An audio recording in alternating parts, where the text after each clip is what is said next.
to the business of story. I'm Park Howell, and today you'll learn why and how to align your organizational values with your life purpose through the stories you tell yourself and others. But you have to get crystal clear on your story first. And if you don't know how to tell it, then you'll probably end up sounding like this guy.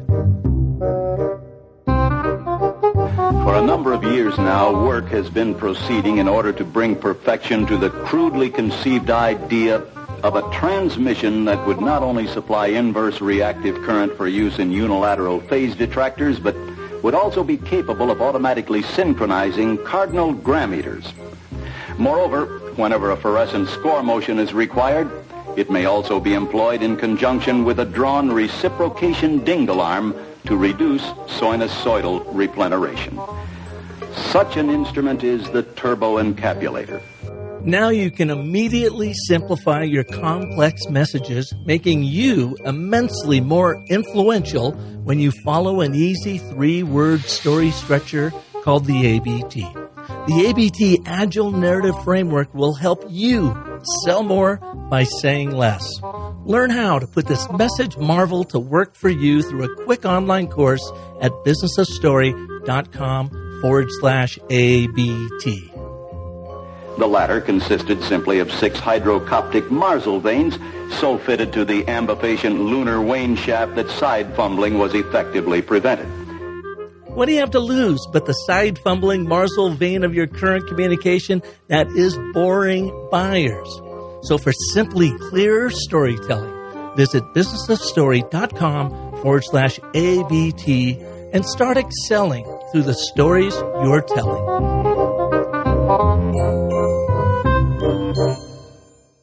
How well is your life purpose aligned with what you and your people value most in your business?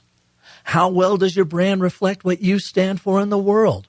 Marketing pundits say that more and more consumers are evaluating a business's positive impact on the world, its brand purpose, before they buy. You'll learn the power of aligning your purpose and values and how to tell that story from a guy who has been doing it for decades with great success. As a fundamental, I believe that a company's culture or a family's culture is an organization's memory, and it lives in the stories. We've always used curated stories in franchising so that we can inform what's possible for people in their life with what we've experienced in ours. And we share our experiences. You don't give people advice, you share experiences. And the way you share experiences through storytelling. And it's an incredible, powerful way to communicate and to help people really inform their journeys with the things that have worked well and not worked well in your journey. Jeff Dudan is the chairman and CEO of Homefront Brands, a platform of property service franchisors. He believes that the success of their franchisees strengthens the foundation of our economy, provides stability in their lives, and expands the reach and relevance of the franchise industry sector. This all reflects Homefront Brands' purpose statement. They exist to inspire entrepreneurs to take action and positively impact communities, franchisees, employees, and their families. Jeff authored his latest book, Discernment, The Business Athlete's Regimen for a Great Life Through Better Decisions. He is a Forbes contributor, speaker, and consultant to emerging brands, as well as serving YPO as chapter chair of their Southeast Regional U.S. chapter. Jeff's journey as an entrepreneur began as a college athlete who founded a business to paint student housing. After graduation, he assisted South Florida in recovering from Hurricane Andrew, which led to the launch of AdvantaClean in 1994. As a leading national restoration franchise, AdvantaClean became a strategic partner with St. Jude's Children's Hospital to support families in need. In January of 2019, AdvantaClean was acquired by Home Franchise Concepts. Today, you'll learn culture is an organization's memory that lives in its stories. How to speak a bold and powerful future into existence through your storytelling.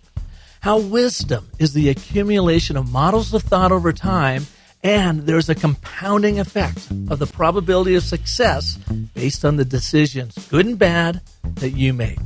So let's get started with Jeff Dudan from Homefront Brands right now on the business of story. Jeff, welcome to the show. Park, excited to be here. So where are you coming to us from? I come to you from Huntersville, North Carolina, a bedroom community to Charlotte, just south of Lake Norman. Okay. Did you grow up out there? Originally from Chicago. I grew up in northwest suburb, Schaumburg, Illinois there, and made my way through a myriad of things, chased a football up to the University of Northern Iowa for a year. And there was a meeting between people, and they decided that I shouldn't come back for a second year. So I dropped back to Chicago to a kind of a junior college football factory out there in Palatine, Illinois, called Harper College. And then I ended up with a football scholarship out to Appalachian State University in 1989. So that's how I got out to North Carolina, met my wife and girlfriend at the time. And of course, you are susceptible to live where you meet your partner. So that's what happened. I enjoyed your segment on Undercover Boss. Was that fun to shoot? Did you have a good time? And did anybody ferret you out during the production? Right. It was. So first of all, what I'll say is that was a big decision to do that. And I remember when we got the opportunity and it came to us where somebody had dropped out and we had maybe a week to make a decision and then 2 weeks to go through the process and the contract process and all of that. And I'll never forget, I sat my family down on a couch in the bonus room, and above their head was this phrase that I picked up from our football coach at Appalachian that said, "Always do more than is expected." And we had a set of family values that we ascribe to. It's in my book there, Discernment, but it's, live fun, be humble, respect others, take chances and trust yourself to take chances and fail fast, always do more than is expected, never panic, things like that.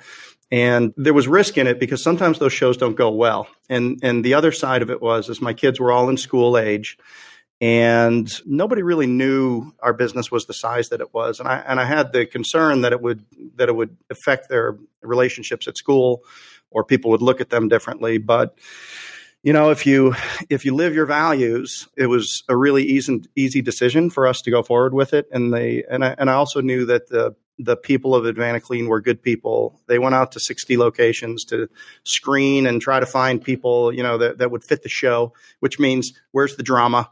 Right? Where are the problems and all that? And, I knew that it would be a wonderful platform to highlight the people of AdvantaClean. So we went forward with it. We had we had 5 great segments. The producers said that we were going to have to throw out a segment that other shows would kill to have. They're usually filling time at a dog park or something like that. And, and it was great. And I did get found out twice. One made the show, one got cut. And it ended up being a very positive experience. And it plays quite a bit to this day.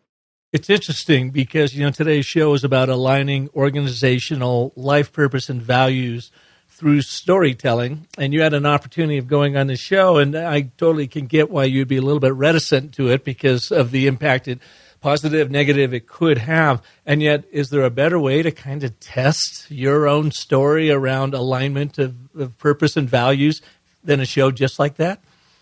No, and I find that I have another book called Hey Coach, and it's got 3 little tomes in it called Player Rules, Coaching Commitments, and Parental Expectations. And these are the little tablets of 5 to 7 phrases. And I found, and I think my last book's going to be Too Stupid to Fail. I mean, it seems like it took me forever to do things the first time around that now when I go back and build a business or create a franchise program, it just goes so easily. But we didn't know first time around. I read your story, which is wonderful. And thank you. Just, you took a flyer at age 55 to do something differently. And I did, so, and we all go through those inflection points in our life where you look back and you say, wow, if that was a decision that I made and it impacted my life in a material way, how did I make it? Like if you really go back and you dig under it and you say, what was it? Ego? Was it extrospection? Did I make this decision based upon how people would perceive me? Was it out of fear? Was it out of need? Was it I needed to do something differently, or was it aspiring to do something bigger and better and different, or, connect what you've learned with the rest of the world and maybe help people? So as you go back through these decision points, it's very interesting as you deconstruct those. It really is. And when you do make those life-altering decisions, some of them good, some of them not so good, story really plays into it. And it's got to be sort of a self-referential way of looking at things. Like, where am I currently on my hero's journey? Why is this so hard? Like you were talking about a little bit earlier, and we're going to get into that in a second. Oh, because I happen to be at this point of the journey. I'm being tested. I'm being trolled. How badly do I really want this? The universe is punching me in the nose saying, are you really all in or not? And if you're not, then there may be another path, or there is another path you should probably be taking. So let's jump back and share with us your origin story and, the highs and the lows along the way and how it has led you to, today's show topic, alignment of values, both in companies, in your life, through the power of story. Yeah, 100%. And I love what you said there about the universe punching you in the nose, because I will tell people when I kick off training that the universe does not conspire to make you successful, wealthy, or good looking. We're in a constant battle against entropy and friction. And, so it's we have to find ways to motivate ourselves. So I was, as I said, a Chicago native, middle child, basketball player, came to football late. It was just a thing that a coach came and said, you ought to try out for the team. I was a junior in high school. So I really wasn't very good. But as I shared, I knocked around to 3 different colleges, and I finally found my way where I reached a level of maturity. One of the reasons I picked Boone, North Carolina at the time, because it was a dry county, and you had to drive over from Boone to Blowing Rock to get alcohol. So I said, well, this is, at least there's an obstacle there for me to kind of keep me in class and keep me dedicated. And you had to go to those means, huh? I did. And I'll never forget Dr. Forsyth. And he probably has never heard the story. And he probably, that's the thing. You can say something to somebody. You can take a minute. It costs you nothing to say something positive to somebody that you think in your head, and just take a minute and change their life. I was in my first accounting class, and I was a poor student up until this point. I mean, I really had been. And I said, this is my third school. I got one chance to make it, but I was a reader, and I was relatively intelligent, but I just wasn't very disciplined, and I suffered from distractions and things. But I sat down. It was my first accounting class and the first test, and he would make fun of me because I was, a knucklehead, shaved head, long hair all the way down my back, football player, and all that. So he'd say, "Hey, Jeff, the SEC is a Security Exchange Commission. It's not the Southeast Conference." And I mean, I didn't have the maturity. I really felt he was picking on me. Well, the first test, I got one of the highest grades in the class. And it was in the upper 90s. And he asked me to see him after class. He said, you really did well on this. You did among the best scores in the class. Because I was shocked that you did. And to me, it was the first time in my life. I'm like, I can do this. I can actually do this if I apply myself. And it really changed my view of myself and my confidence and that. So I was there. And I showed up. The coach flew home with me. I was leaving in December. The coach flew. I made a few visits. And the reason I picked that school really was because the coach flew home with me and took my dad out to dinner and said, "Hey, just show up and we'll take care of everything." So my mom gave me her 1972 Buick LeSabre, and I drove it across country. It was a one-way trip. I parked it up in student parking behind the building up on the hill, and I never went back to get it. So it's still there, probably. And I had 5 T-shirts to my name. 2 of them had profanity on it. And I went and started going to school. And then in the summer, I really wanted to stay there. So my roommate and I started the painting business. And ultimately, over the next couple of years, we won all the contracts to paint student housing apartments.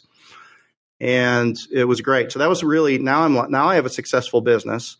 And did that just start with you two, well, you didn't need beer money, right? Well, maybe you needed gas money to go get the beer. I don't know. But was it just out of necessity? And you started this thing without thinking that, gosh, we're going to have a contract for every student housing building here?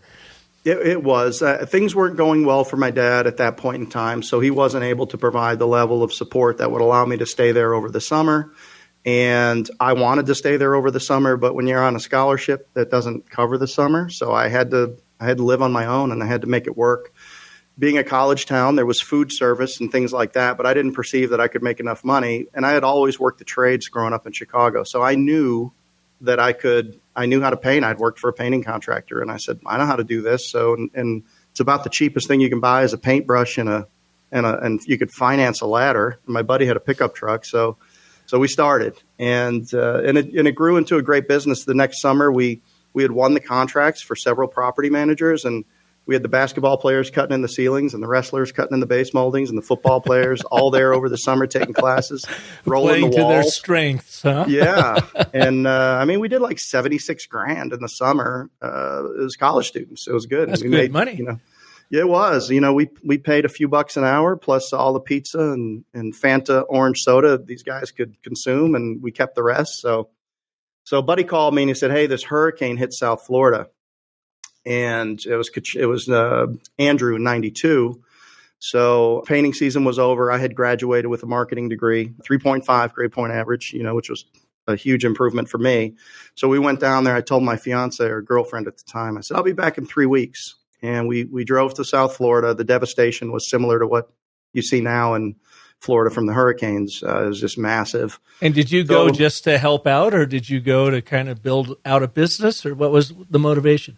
It was my partner and I, we had this painting business. So we went down there and we actually went around and got jobs to do restoration and cleanup work. And then we threw in with a company, cut our teeth in the restoration business, really learned the insurance side of the game working for this company. And then myself and 3 others moved to Winter Park, Florida in 1994. And we started a company that would become Advanaclean. And in 1995, I moved back up here to start our second location back to the Carolinas, get married and raise a family. And we became a good size, medium-sized restoration business, a very significant business responding to disasters. We were working in Canada, Hawaii, the Caribbean. And over time, my partners had one by one opted out of the business. And I had a dream to franchise, but we were so busy doing what we were doing and growing the business.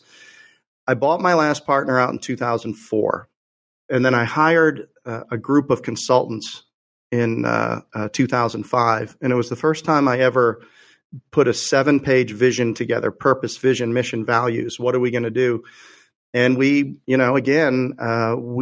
took the time to pay for this plan, so we followed it, and we created a fleet of drying equipment and semi-trailers and campers and trucks. And sure enough, preparation met opportunity, and Hurricane Katrina struck the Gulf Coast. And we went down there and helped those people and did a lot of government work, large projects, hotels. Plus, we did most of the work at the the VA Center in Gulfport, Mississippi. But there was another one of these moments that came in my life, and I'll never forget it. I had 3 children at the time. My oldest was 7. And I was driving home all night in a rented RV by myself, speeding through Atlanta, trying to get home in time for his football game, which I had missed the entire first season of his football. Mm. And I was driving, and I said, and I felt I'd been a very good father to that point. I mean, very attentive. I made a commitment to myself to be there. And I said, if this business continues to grow like it is, I'm never going to be home. And this is where, you've heard the phrase that your true values are what you tolerate. So I can't say that I'm a family guy and that I'm going to be present and espouse these things if I'm on the road. In my opinion, it works for a lot of people. But so anyway, I made that decision in that moment when I got back that I was going to sell all of our company stores under a franchise model. So that's what I did in 2006, 7, and 8. We sold our locations in North and South Carolina and Florida under the franchise model. Took our lumps, learned how to be a franchisor, and centralized services like call center and whatnot. In 2009, we launched to the public with our franchise program. I saw a Facebook post in 2013 where we already had 130 locations. And I sold the business January 1st, 2019 to Home Franchise Concepts out of Irvine, California, the parent company to Budget Blinds, with 240 locations in 37 states. Wow. That's a lot. So one of my first questions for you, Jeff, when you were in school and you started that painting business out of necessity, did you ever really picture the trajectory and where it was going to take you? Or was it kind of life just like pulling you along and saying, here, now you're going to do this. And here's an opportunity to work with Hurricane Andrew, and clean up, which then launched into Hurricane Katrina and that whole thing, to the point then you buy your partners out and you find yourself, wife, 3 kids, wanting to be that family man, but this whole business has pulled you away from that. And so when did you finally get to the point of saying, wow, I have to actually define my path versus it being defined for you? I would encourage people to always examine their table and make sure that it's big enough and that you've got people around it that have done what you might aspire to do, even if you're not sure what that is. There's very little intentionality. I was playing the ball from where it lied. I was, taking the next logical step to try to grow, but it wasn't always as linear or as efficient as it could be. And a big part of that is I didn't really come from a place to where I was exposed to people growing a business like that, and I didn't have the people around the table necessarily that I needed to.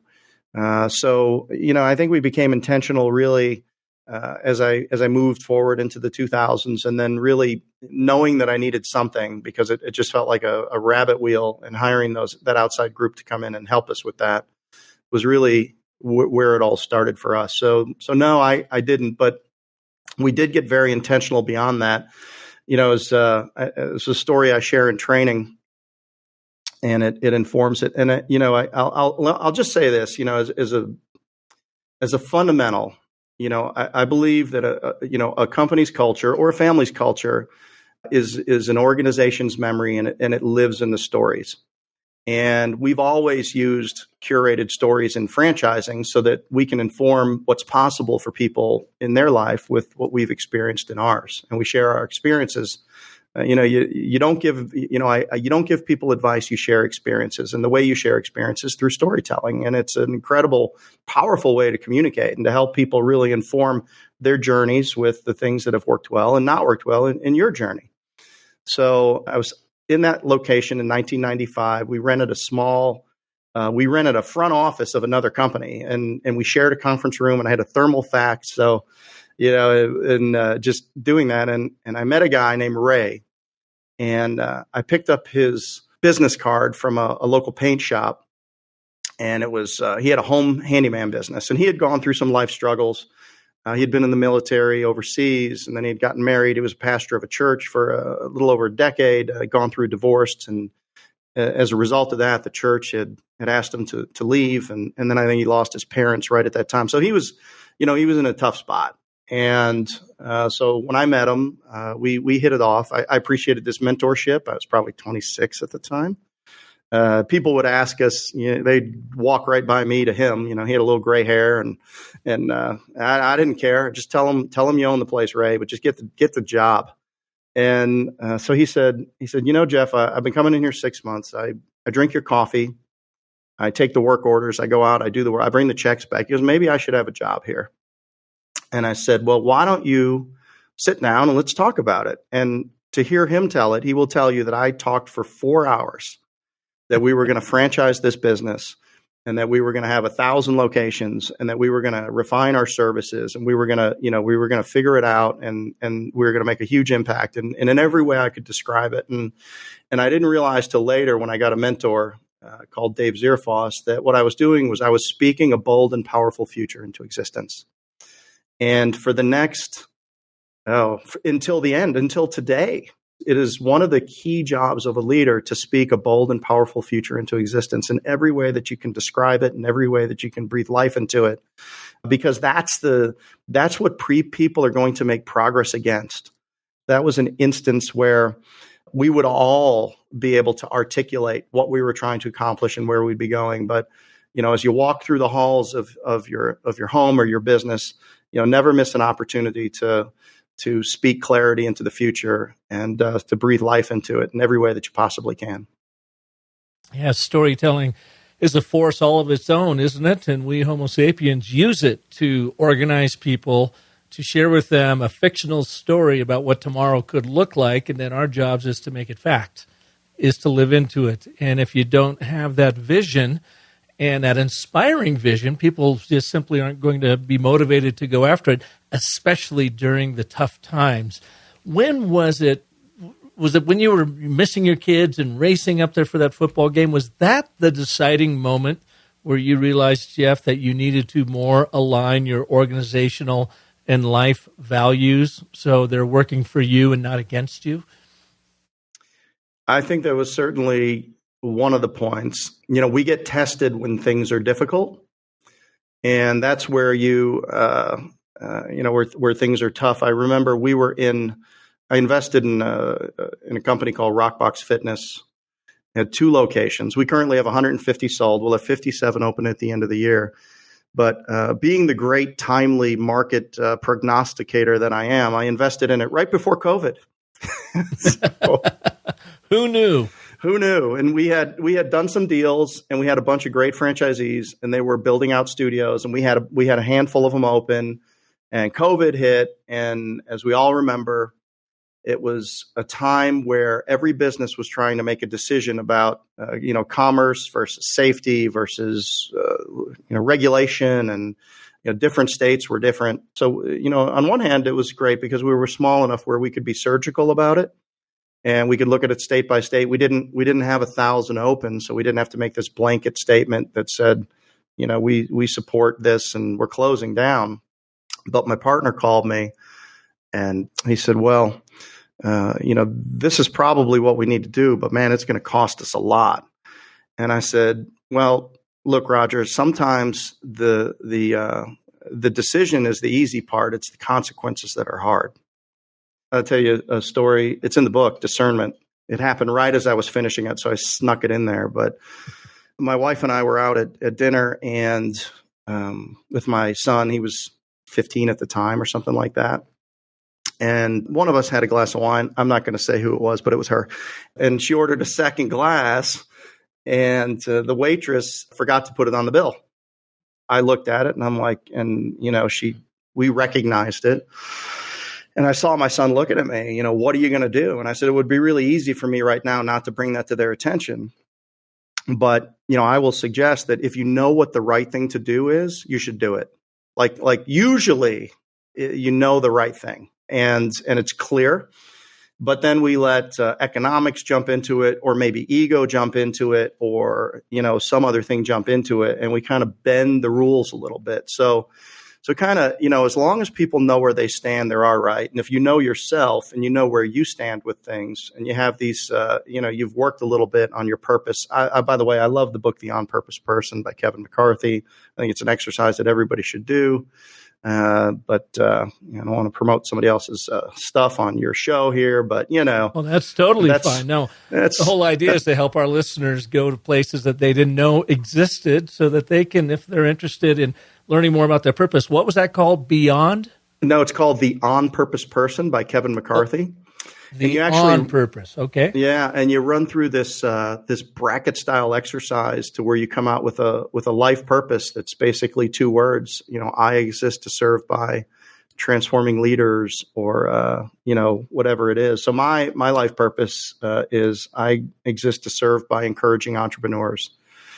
It was different for me 10 years ago, but you as you evolve, your purpose changes. But aligning what you believe, understanding your purpose and being able to articulate it, and then putting the values around it. And I don't mean values like altruistic things, but, your values, Zappos has 9 values that include like chili cook-offs and, ordering pizza for you if you call them for shoes. I mean, those are nothing altruistic about that. That's just like how they roll, right? So everybody's got to decide for themselves how they roll. You put that into a little tome of things that represent that, and then when you're faced with decisions in your life, you can align yourself with those decisions, and the way that you bring it home is through the stories. And do you have a process you go through? When you're like, okay, how do I do this? I believe I know why I exist. I believe I know how to talk about it, but I'm not sure. How does somebody get very clear on that? So, that's actually the question that I tried to answer. I tried to unpack this decision making. And I wrote a book called Discernment. It's the business athlete's regimen for a great life through better decisions. And it has a variety of tools in there. It's not a great book, but if your Christmas tree stand is wobbly, you can. Aw, shucks! Come on, don't aw shucks us here. It's about the right be a size solid book. To lean up. It is actually, people. If you're in the right place, it has incredible, and it's so. I really offer a bunch of what I call models of thought. So a model of thought is things that we learn over the course of our life about how to think about things, and that's what wisdom is. When you find somebody that you perceive to be wise, they have an articulate answer to be able to share their experience with you when you bring them a problem. And so wisdom is really models of thought accumulated over a lifetime applied to a present day situation. And, the funny thing about decisions is that anything can go to zero and nothing is 100%.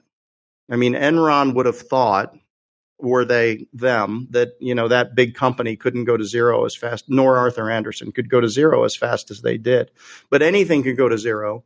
Nothing's 100%. So if you're looking at a gas gauge that's got, the quality of your decisions, it's just going to notch up your probability of your outcome of what you're trying to accomplish by a couple of points.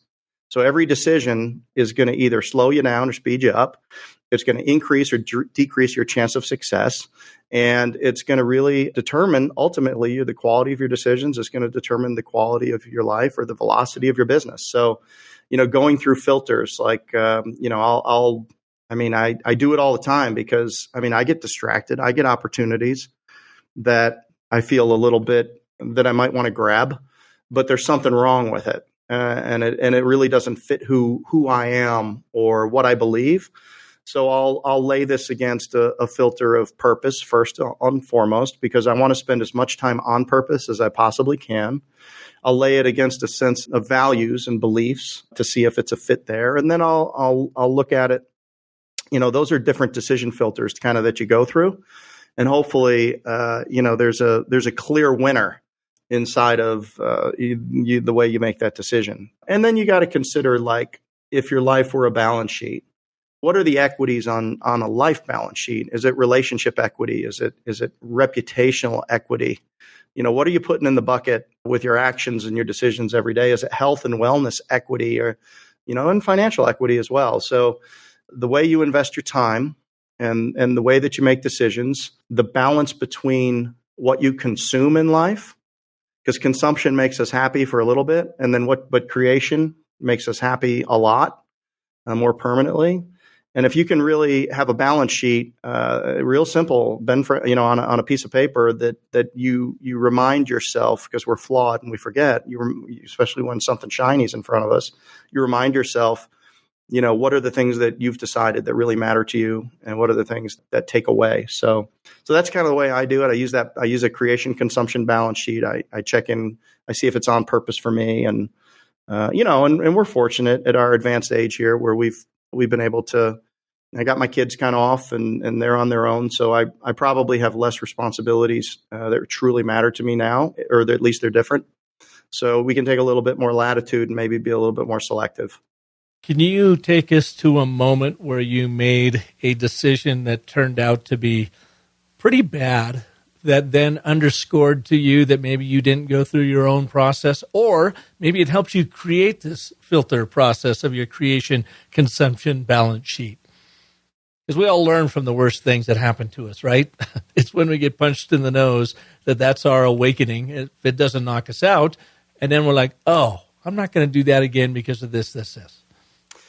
Park, that's such a great question. It's such a great question that nothing actually appears to me as that moment. I don't have anything, Park, that's coming to mind right now along that way. Yeah. But I'm going to let that percolate in the back of my head while we talk here, and I'm sure something will come into it. Because that's where we learn, isn't it? And in building my business, and I ran my ad agency for 20 years. And I was always like, Mr. Optimism, and I'm still quite optimistic and passionate about what I do. But as a younger me, I would be quick to go, I got to try that. Oh, there's an opportunity. Let's do a little of that. And I felt like I could take on all of this stuff. And then I would realize that I'm doing 10 different things and none of them very good. And I had several people saying, Park, focus, focus, focus. And it took me a long time to figure that out. And then one day, again, talking about the universe, I'm out having Chinese food with my wife, Michelle. I open up, the fortune cookie, and I still have this fortune taped to my computer right now. You can't see it, folks, but as I'm talking to you, and it says, do not mistake temptation for opportunity. And that is my one little guiding light in that like, okay, I'm tempted to really go down that path. I'm going to look into it a little bit.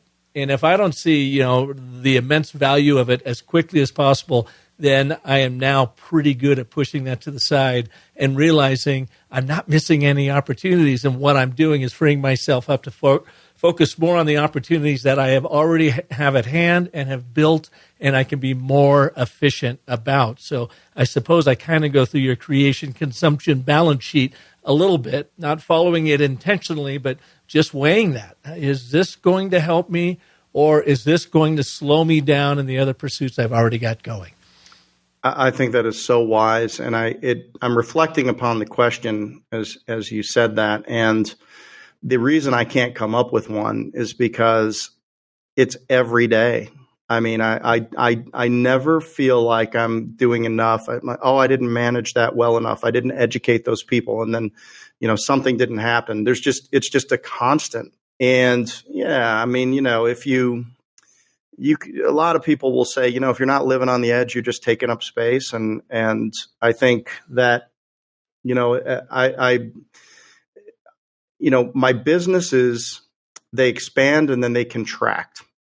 So I'll expand and I'll stretch. And, once I get a minute where things are in front of you, right? So a great mentor told me, he said, when things are going bad, or, things are rocky, or things aren't getting done, or whatever it is, you're losing money in something, you bring your focus in right in front of your face.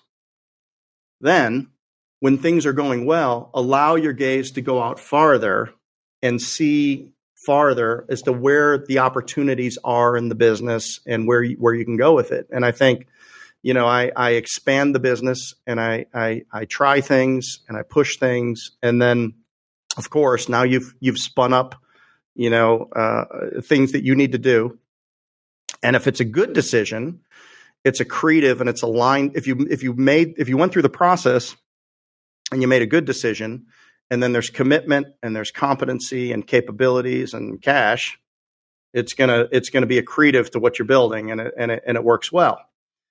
If you made a bad decision, so bad decisions are nothing more than debts on your future time, energy, and money, because you always have to unwind them. But sometimes in the moment you don't really know. So I think as after I sold my business, there was a lot of options for the way that I could spin the rest of my life out, and I broadened out into a lot of different opportunities, and I'm grateful that I did. I got to help a lot of people. I benefited personally in ways, and got to do things and see things that I normally wouldn't otherwise have. But 3 years down the road, almost 4 years down the road now, I'm kind of back into a high focus environment with just a couple of big things going on that I'm focusing on. So, yeah, I definitely see it. But I think fail fast and move forward. I definitely fail fast and often. And so why did you write your new book, Discernment, other than propping up wobbly Christmas trees? So when I was finishing up coaching, I wrote a book called Hey Coach. I developed a very particular approach to building a team over 4 months with a bunch of kids. And it's not that different than helping a family build a franchise of 10 people, 10 employees in Oklahoma City or wherever it is. It was very similar. So I developed a method, and and somehow we would always play we had all the parents would ask if they could be on our team, and people were happy with it, and there was a lot of involvement, and we always had success at the end of the season. You know, our one goal is that we would all be the best we could be on the last day of the season.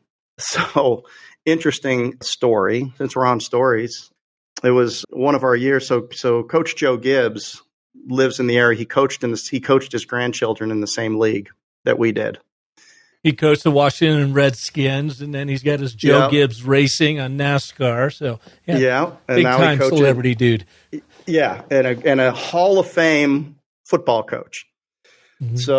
So we go through the jamboree before the season. We were missing a couple players, and we weren't really prepared, and we went up against them, and they were just throwing the ball down the field on us all the time. So, and that was great. And then we had them the first game. They absolutely destroyed us. Well, I mean, I saw what they were doing. I had a couple of kids on vacation, candidly, and so we did a couple of things, like we worked all week on teaching our corners to jam their little receivers and throw their timing off, because these were a bunch of 10-year-old, 11-year-old kids. I mean, they were, whatever. And we got our kids back. And so anyway, we snap out on them like 14-0 in the first half. And we really shocked them, and we kind of got them a little, but it's Coach Joe Gibbs, right? And they had a couple of great players. So they start coming back on us, and we end up fourth and 7, fourth and 3 on our own 10-yard line going out. They had the best kid in the league back there to catch a punt. If we would have punted it to him, it was 14-13. We had the lead, and there was just a couple minutes left in the game. Well, we had put in a play that was called freeze tap. And what it was the quarterback walked up, tapped the center. He handed him the ball, and the quarterback just casually strolled through the line of scrimmage, and nobody else moved. And so we had put the play in, and the day before, and we called it, and the guy walked for 5 yards, and we got a first down, and the clock ran out, and we beat Joe Gibbs. And he went on to win the league. I mean, that was the only game he lost. So anyway, he's doing later in the season. They had NASCAR TV or whoever it was doing a thing on him, and they came out to their practice, and they were interviewing him, and they were showing how he was coaching the kids and all that. And they said, "But you lost the game. How did that happen?" And he said, "We got out coached," which was great. And doing that. So anyway, and my youngest son is a very, very good friend of his youngest grandson. And they're just a wonderful family. They do so much work in the community. You can't say enough good things about them. They're even better than people would, read about. I mean, they're just such a quality, caring, giving, donating, supportive family. So anyway, I'm walking out of a charity thing, and and I didn't know he was in there, but I heard, "Hey, Coach," and it was Joe Gibbs, and so I'm like, stopped and talked to him, and it was great, and I was a little nervous around him actually, but truth be told, but then I'm like, and I got in my car, and I'm like, that's the name for the book, "Hey, Coach." So I wrote the book, "Hey, Coach," because I was coming to the end of my coaching, and people were always coming and asking me, "How do you do what you do? How are the people so happy? And what offense do you run? What defense do you run?" I said, "I don't know what I'm going to run until I see what I got. Let me see what the kids I've got, and then I'll do something with it. But what I do culturally, from expectations, we break all the cliques. We put everything in. We agree that we're just all going to be the best we can be on the last day of the season. We teach our kid, mistakes are fine. You play 100% fast, loose, and happy. There's no punitive damage to it. And over the course of the season, we would turn the team over to the kids. So if you looked at these 10, 11, 12-year-olds, they'd be warming up like a college team. Maybe the other team was lined up in, rows, and they were saying, down, push-ups, this, that, and the other thing. We treated them like adults. They acted like adults. They took ownership of it, and it was always just good enough to win in the end. And so that's what we did. And the there. same is true in business, right? I mean, same with Discernment applies right over. And so how did that lead to your book, Discernment? I was coming to I was in process with selling Advanaclean, and I didn't know if I was going to have any relevance in the business community or franchise community ever again, but I just wanted to document everything that helped me accomplish what we accomplished. So really, I on the way out the door from a phase in my life, and I believe, by the way, you can make a different decision today and have a different life tomorrow. If I wanted to be a fishing guide in Alaska, it might not happen tomorrow, but if I started making decisions against that, I would be there. And I believe that people can have multiple lives within a life. I mean, think about it. I was a retrobate high school kid, and then I was a football player, then a painter, then a restoration guy, now a franchisor, and now an author. I mean, you can have multiple lives in your life, but when I come to the end of it, that I know is the end of a chapter, I want to just make sure that I sit down and I get everything out that I can to help anybody else who wants to accomplish what we've done. Oh, that's awesome. And where can people find Discernment? Amazon, where we find everything. That's true. Amazon. I didn't know if you had a go-to website for it or not, but just to go and where can people learn more about you? A couple of websites. First of all, you can go to dudangroup.com, DUDAN group.com. And if you go there, you can see I've got podcasts. You can see some of our business stuff. I do have maybe 20 or 30 guest appearances like this, and also some podcasts I put in the can. So if you want to learn about us there, Homefrontbrands.com is our franchise platform. We've got 6 incredible franchise brands in a platform at Homefrontbrands.com, so you can learn about what we're doing there business-wise as well. Instagram, I use a lot more than Facebook for reaching out with people, and then LinkedIn, of course. Just put Jeff Dudan in on LinkedIn and reach out to me there, and do get a lot of interaction there, and people tend to find me there. So that's pretty much it. Well, Jeff, I appreciate your time and coming on the show today and sharing your insights around everything from aligning those values to discernment to coaching kids. It's been amazing, Park. I really appreciate the opportunity, and congratulations on all your success, and I hope to meet you soon. Oh, I would like that too. And by the way, I've obviously hit that station in my life that I am an absolute franchisee target, because I probably get hit up 10 times a week on LinkedIn. Hey, I've got a new franchise opportunity for you. We're a persistent group. We are. Well done. And you're able to build really great, help people build really great businesses that they might not otherwise be able to do. So my hat's off to you. Yeah, we have a purpose there of really strengthening the middle of our economy through entrepreneurship, and franchising is a transitional and transformational thing where you can take a small investment and put your shoulder to the grindstone and build something of value and scratch that entrepreneurial itch. I have so many people that had their first business with AdvantaClean, and now they're building a $10 million fence company or something else, and they call me and say, everything I learned going through your process has helped me, go to the next level. So that's what it's about for me. That's what lights me up and keeps me coming back for more. And per your note earlier in the show, the purpose of Homefront Brands is you exist to inspire entrepreneurs to take action and positively impact communities, franchisees, employees, and families. So that's the story you're living into, right? That is, I'm breathing life into it. Yes. Awesome, Jeff. Well, thanks so much. I appreciate it. Enjoyed it. And thank you all for listening to this edition. If you liked what you heard, dive in and get his Discern book. But share this episode with friends and family members, colleagues. There's always wisdom in these kinds of interviews, and I just love them. I've learned so much over the years, over 7 years of doing this. But one of the big things is if you like something you heard in here, please feel free to share this show with others. If I can be of service to you, come on over to thebusinessofstory.com, and you know where you can find your ABTs of Agile Communications, that quick online course that will help you understand the foundation for all storytelling is found in these 3 words, and, but, therefore. Check it out at businessofstory.com/ABT. And until next Monday, when we'll have another amazing story artist right here for you like Jeff, remember that the most potent story you'll ever tell is the story you tell yourself. So make sure that's a great one. And since Jeff brought it up, I exist to help you live into and prosper from your most powerful stories. So thanks for listening today, and hopefully you were able to take something away from this to make your story that much more special. Thanks for being here.